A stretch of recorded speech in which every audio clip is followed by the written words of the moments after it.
सो बपतिस्मे के बारे जो बच्चन असीं सिखते आ रहे थे, सो नवे सिरे तो जन्म बारे भी असीं देखिया, उस चीज़ को असीं थोड़ा जिहा होर खोल के असीं देखांगे।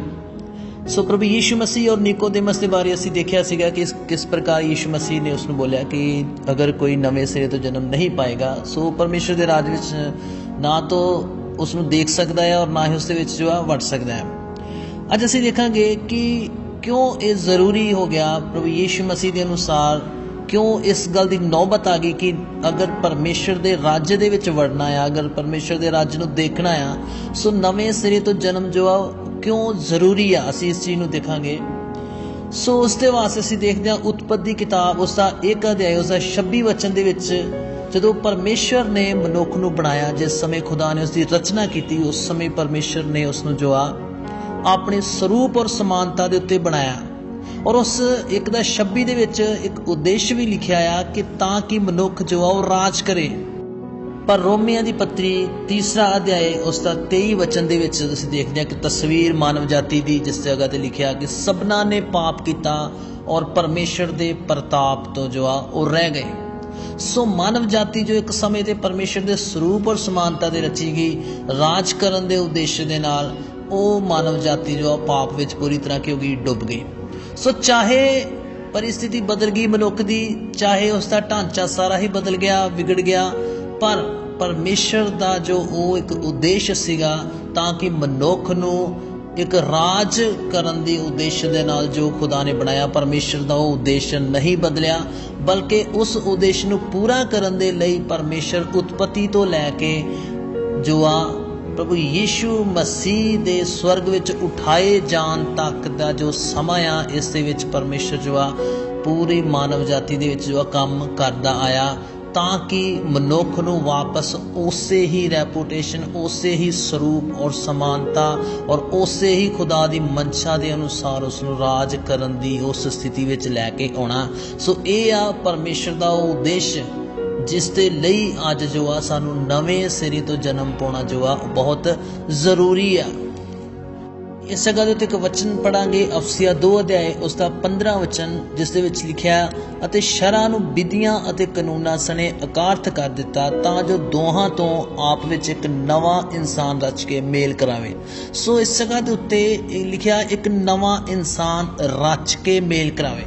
सो परमेश्वर दे नाल एक मनुख दा मेल होण दी स्थिति विच कदों एक व्यक्ति होंदा है जदों ये वचन पूरा होंदा है, एक नवा इंसान दी जदों की हुंदी है रचना हुंदी है। सो वो रचना जिहड़ी आ किस प्रकार हुंदी है असीं देखदे हां। अफसिया 4 अध्याय उसका 24 वचन च लिखिया अते नवी इंसानियत नूं पहन लओ जिहड़ी परमेश्वर दे अनुसार सच्चाई दे धर्म अते पवित्रताई विच उत्पत होई। सो इस जगह के उत्ते असीं देख सकते कि वो नवा मनुख जो उत्पन्न हुंदा आ, जिसकी रचना हुंदी आ, वो किस प्रकार हुंदी आ, सच्चाई दा धर्म अते पवित्रताई दे विच उसकी रचना हुंदी है। जिस प्रकार आदम की रचना परमेश्वर के स्वरूप और समानता च होई, उसे ही स्वरूप समानता दे विच अज साडे अंदर एक नवा इंसान की रचना प्रभु यीशु मसीह के द्वारा हुंदी आ। जदों असीं प्रभु यीशु के लहू के द्वारा शुद्ध हो जाने आ, जदों असीं प्रभु यीशु मसीह के द्वारा पाप तो नजात पाउने आ, छुटकारा पाउने आ, उस समय जो आ साडे अंदर एक नवे सिरे तो एक जन्म जो हुंदा आ। सो वो साडा आत्मिक मनुख जो आ वो उसे ही लैवल ते उस पद्धर दे उत्ते आके खड़ा हो जाता आ जिस पद्धर ते खुदा ने एक समय ते आदम और हवा नूं खड़ा किया या रखिया। क्योंकि इस गल सच्चाई दा धर्म और पवित्रताई दे विच जो आ साडी नवी मनुखताई, साडी नवी इंसानियत जो आ उसकी की है एक उत्पत्ति हुंदी है। और बपतिस्मा जो आ जरूरी नहीं आ कि जिन्ने भी व्यक्तियां ने बपतिस्मा लिया आ वो सारियां ने ही नवे सिरे तो जन्म पा लिया आ। क्योंकि बपतिस्मा जो आ कोई भी इंसान ले सकता है। कोई भी इंसान पास्टर नूं बोलदा है कि मैं बपतिस्मा लवांगा और वो प्रभु दा दास जो आ उसके शब्दों के अनुसार किया उसनूं पानी विच बपतिस्मा दे दिंदा है। पर बपतिस्मा लैन वाले बहुत सारे लोग ऐसे भी होंगे जिन्होंने ये पता ही नहीं होंदा कि बपतिस्मा क्यों लै रहा है, या कह लो कि उसनूं बपतिस्मे का कोई अर्थ भी नहीं पता होंदा।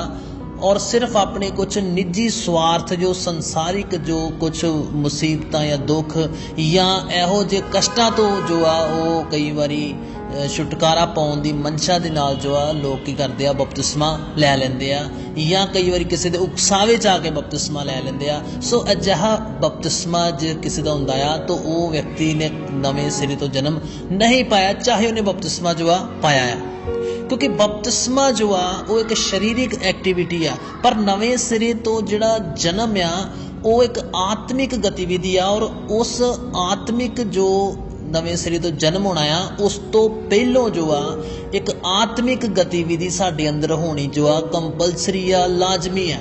उहदे बारे असीं देखांगे गलातिया दी पत्री 5वां अध्याय उसदा 24 वचन। इस जगह ते प्रभु दा दास पौलुस लिखदा है, जिहड़े मसीह यीशु दे हन उन्हां ने शरीर नूं उहदियां कामना अते विषयां सणे सलीब उत्ते चाड़ दिता। सो ये आ वो गतिविधि, ये आ वो काम जिहड़ा आत्मिक तौर ते हुंदा आ, जिस तो बाद आत्मिक तौर ते असीं की एक नवें सिरे तो जन्म असीं पाउंदे आ या वो जन्म हो जांदा आ या उसका अनुभव साडे जीवन च हुंदा है। सो इस जगह दे उत्ते जो लिखिया आ कि शरीर नूं उहदियां कामना सणे अते विषयां सणे सलीब उत्ते चाड़ दिता। हुण इस जगह ते सलीब की आ, इस चीज़ नूं असीं देखांगे, इस नूं असीं समझांगे। देखो कदी भी जो साडे शरीर दियां कामनावां अभिलाषावां, चाहे वो एक बहुत ही एक आत्मिक मनुख आ, पर कदी भी मौत तक ये साडियां अभिलाषावां कदी पूरी तरह मर नहीं सकदियां, खत्म नहीं हो सकदियां। उदाहरण के तौर पर जिस तरह कई बार कोई माँ बाप अपने बच्चे दे बहुत एक घिनौने किसी हरकत के कारण, घिनौने किसी काम के करके वो कई बारी बोलता है कि अज तो मैं तेरे वालों, असी तेरे वालों और तू साडे वालों किया मर चुका है। सो उत्थे मरदा कोई नहीं है, ना तो बच्चा मर रहा है ना माँ बाप, पर मर कौन रहा हुंदा है? सिर्फ वो जिहड़ा एक रिश्ता, एक संबंध, वो तालुकात जो आपस में उन्हां दा हुंदा आ, उस दे मरन की गल हो रही हुंदी है या उसके खत्म होने की गल हो रही हुंदी है। इसे प्रकार जो आ साडियां अभिलाषावां मौत तक जिंदा रहिंदियां आ, पर साडा संबंध जो खत्म असी करना है, जो साडा तालुकात उन अभिलाषावां दे नाल, साडी अधीनगी उन अभिलाषावां दे प्रति, साडा समर्पण उस पाप दी ताकत दे अगे असी उस चीज़ नूं खत्म करना हुंदा आ। यही हुंदा आ पुरानी मनुखताई दा खत्म होना। और सलीब जो की हुंदी आ, सलीब एक प्रकार दा एक पिंजरा आ, सलीब एक प्रकार की एक कैद आ, जिस दे विच असी अपने पुराने मनुख नूं, पुराने सुभाव नूं, पुरानियां अभिलाषावां नूं असी कैद करके रखना आ, पिंजरे दे विच एक ताड़ के रखना आ, उस नूं एक दायरा असी देना है कि तू इस तो अगे, इस तो बाहर तू अपनी मन मर्जी दे नाल जो आ मेरी जिंदगी च काम नहीं कर सकते। ये हुंदा आ सलीब दे उत्ते उन्हां नूं लटकाउणा, वचन दे नाल किल्लां दे नाल उसनूं ठोक के रखना, उस दे उत्ते पूरी पकड़ बना के रखनी। जिस तरह पौलुस लिखदा आ पहला कुरिन्थिया उसका 9 अध्याय उसका 27 वचन च कि सगों अपने शरीर नूं मारदा कुटदा ते उहनूं अपने वस विच लिआउंदा हां। इस जगह दे उत्ते की कह रहा, शरीर नूं मारन कुटन दा मतलब की हुंदा आ, जिस समय साडियां अभिलाषावां या साडे शरीर दी कुछ डिमांड्स जिहड़ियां आ साडे अगे आउंदियां आ, जिहड़ियां सानूं कई बारी आलसी बना दिंदियां आ, सानूं वचन दे दायरे जो बाहर लै जांदियां आ, कई बारी साडा अनुशासन बिगाड़ दिंदियां आ। जिस समय असीं उन्हां नूं ना बोलदे आ, असीं उहनूं एक तकलीफ दिंदे आ। जिस समय असीं उन्हां दी पूर्ति वास्ते कुछ नहीं करदे, असीं उहनूं एक दर्द दिंदे आ। सो यही दर्द, ये तकलीफ पौलुस कहंदा मैं अपने शरीर नूं, अपनियां शरीर दी जो डिमांड्स आ, अभिलाषां दी जो डिमांड्स आ, मैं उन्हां नूं तकलीफ दिंदा आ। रोज़ मैं उन्हां दे अधीनगी उन्हां दी नहीं करदा, मैं हर वारी उन्हां दी डिमांड्स नूं पूरा नहीं करदा। सो ये हुंदा आ क्रूस दे उत्ते लटका के रखना, मतलब हर दिन तुसी एक कष्ट, एक तकलीफ देंदे होए उस दे उत्ते एक पकड़ बना के रखनी है, पुराने मनुख दे उत्ते, उन्हां सब अभिलाषावां और उन्हां कामनावां दे उत्ते। जिस प्रकार एक चूहा जदों आज़ाद हुंदा है साडे घर विच अपनी मन मर्जी नाल किसी भी हिस्से विच चला जांदा आ, कोई भी नुकसान जो आ कर सकता है, पर जिस समय वो पिंजरे दे विच आ जांदा आ, उस समय भी वो जीवित आ, पर उस समय असी सेफ हैं क्योंकि हुण अपनी मन मर्जी दे नाल इधर उधर नहीं जा सकदा, साडा नुकसान नहीं कर सकदा। सो इसे प्रकार नाल सलीब दे उत्ते लटकाउण दा मतलब की हुंदा आ अपने पुराने मनुख नूं, सुभाਅ नूं, अभिलाषा, कामनावां नूं एक पिंजरे दे विच जो आ कैद करके रखना। सो पिंजरा की आ? साडा समर्पण। असी अपने समर्पण दे एक पिंजरे विच कैद करके रखना है और साडे अंदर दा पुराना मनुख जो दा सलूक एक जानवर वर्गा हुंदा आ, वो तुहाडे पिंजरे च कैद रहेगा या नहीं रहेगा, ये इस गल ते निर्भर करता है कि तुहाडा समर्पण नाम दा जो पिंजरा वो किन्ना ठोस आ, किन्ना मजबूत आ। अगर तुहाडा समर्पण जो तुसी खुदा दे अगे कीता है कि हाँ पवित्रताई विच चलण दे लई, जो तुसी प्रभु यीशु मसीह दे अगे इकरार कीता आ कि हाँ मौत तक वफादार बने रहन लई, तुहाडा वो इकरार किन्ना ठोस आ, तुहाडा वो समर्पण किन्ना ठोस आ, उहदी बुनियाद किन्नी मजबूत आ, उहदी जड़ किन्नी डूंगी आ।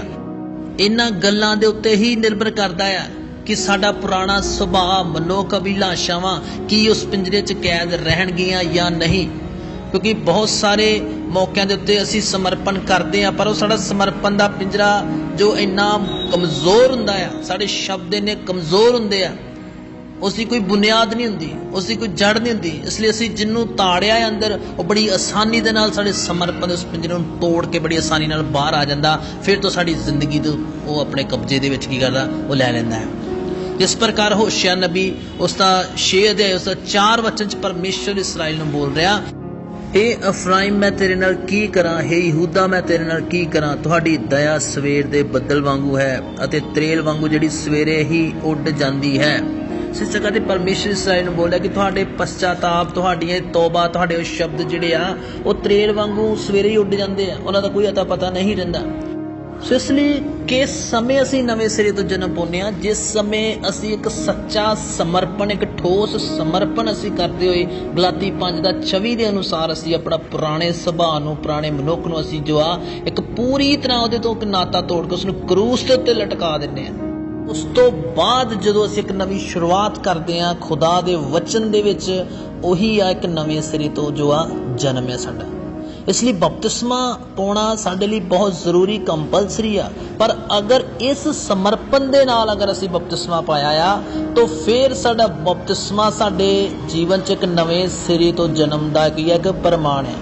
पर अगर असी पुराना मनुख नूं क्रूस ते नहीं लटकाया, पुरानी मनुखताई नूं असी नहीं उतारिया और उस तो बिना ही असी अपने किसी संसारिक निजी स्वार्थ लई या सिर्फ दिखावे लिए या उकसावे च आ गए असी बपतिस्मा ले आया, तो बपतिस्मे के द्वारा असी नहीं बोल सकते कि हाँ असी नवे सिरे तो जो आ जन्म पाया है। सो इस करके इस समर्पण की असी जांच करते हुए असी देखना कि असी नवे सिरे तो जन्म पाए हुए मनुख हां या अजे तक नहीं। सो इसलिए असी देखिया कि नवे सिरे तो जन्म प्रभु यीशु मसीह ने बोलिया कि एक लाजमी है, इस तो बिना तुसी परमेश्वर के राज नूं नहीं देख पाओगे, नहीं उस विच वड़ पाओगे। सो क्यों जरूरी है उसनूं असी देखिया, क्योंकि मनुख नूं खुदा ने अपने स्वरूप समानता ते रचिया पर वो उस स्वरूप समानता नूं गवा के पाप विच डिग गया। इस कारण खुदा दे नाल उहदा जो संबंध खत्म हो गया। जो खुदा ने उसनूं एक राज करन दे मनशा दे नाल रचिया, वो भी उद्देश्य जो आ वो पूरा नहीं हो सकिया।